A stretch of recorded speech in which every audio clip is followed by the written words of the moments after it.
While NATO foreign ministers are set to gather in Istanbul later today for an informal meeting. And with that in mind, I'm pleased to introduce Baiba Braže, the foreign minister for Latvia. Great to have you on the show as you're preparing to head to Turkey yourself later today, Minister. First and foremost, I would like to get your thoughts on this potential meeting happening on Thursday. What are your thoughts about it at this stage? How likely is it that President Putin is going to show up and therefore we might see a ceasefire in Ukraine? Good morning. Yes, we are about to gather today as NATO foreign ministers for an informal meeting in Antalya, in Turkey. And the main task, obviously, is to guarantee the security and defense and deterrence of the allies of NATO alliance. The alliance was established for that very purpose, for security and defense of our populations, which means we have prosperity, which means we can plan the future. So that is and remains our most important task. Today, it involves quite a number of objectives to ensure that security and defense. One is, of course, to deter Russia. Second is to ensure that our own security and defense capabilities are in place, because Russia's war has shown that there is a country bordering European countries who is willing and able to attack others.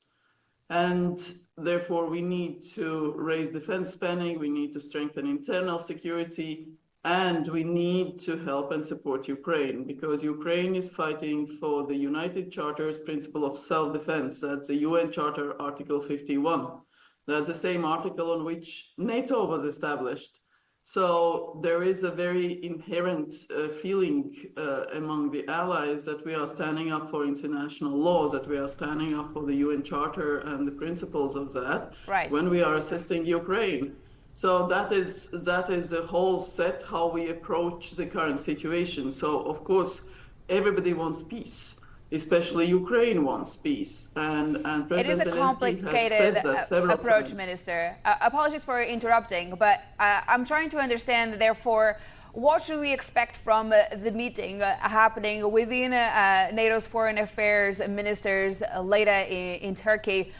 With the idea that we're going to get a bigger summit with the heads of state in a couple of weeks' time. I'm just wondering, how likely is it and how far do you think NATO is going to go in terms of its new defense spending targets? I think NATO, we have been quite sure in the Baltics, but also and very clear that we have to raise defense spending nationally, but also across the alliance. So we fully support President Trump saying that allies need to step up. We don't support saying that all Europeans are lacking in defense spending. That is, of course, not the situation in quite a number of countries. We will be spending 5% of GDP on defense next year, and so will be a number of other countries. Across the alliance, we have very clear indication from our military leaders that NATO's defense plans that are there, that also require particular capabilities, particular ability to reinforce logistical enablement needs, that altogether it requires at least 3.5% of GDP for defense spending across the alliance. So that is where every country has been allocated a particular target that they need to reach. And that is what we will be discussing. We have heard the White House saying 5% of GDP for defense. As I said, we are reaching that already, but that will be the process. Other NATO members are not, and that's the problem that the President of the United States has at this stage.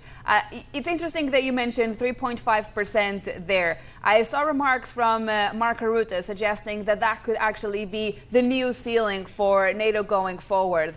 How likely is it that this is going to be the landing page for NATO members going forward once they meet at that Heads of State Summit?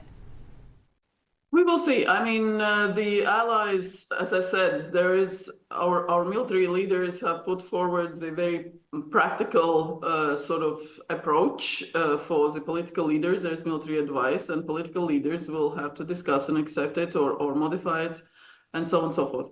The the needs are very prominent, and that requires also for the European defense industrial base to be involved. So it's not just NATO itself. We also have the European Union with its budget, with its ability to regulate. And that's why the 3.5% is not something that is set in stone, because there's also the needs of military mobility, there's the needs of critical infrastructure, everything that enables defense